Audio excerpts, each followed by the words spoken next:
বিসমিল্লাহির রহমানির রহিম। আসসালামু আলাইকুম।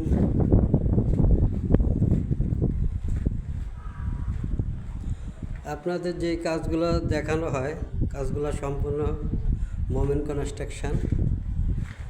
বাইরে কোনো কাজ আপলোড দেওয়া হয় না। আমাদের নিজস্ব যে কাজগুলো, এই কাজগুলো আমরা প্রতিদিন আপলোড দিয়ে থাকি। চেষ্টা করি সুষ্ঠুভাবে কাজ করে আপনাদের দেখানোর জন্য যে কাজগুলো সঠিক আছে কি না। এটা 9তলা ফাউন্ডেশন।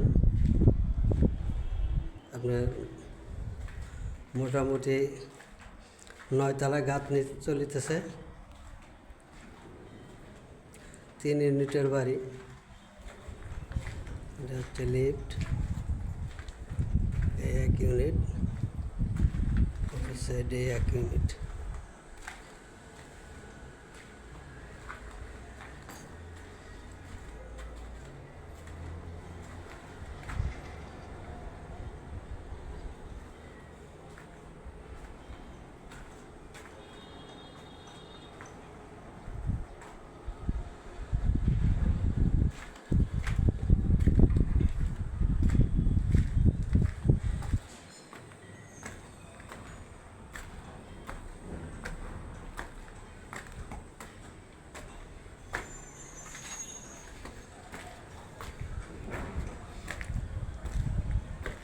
কাজটি 6তলা পর্যন্ত কমপ্লিট হয়ে গেছে।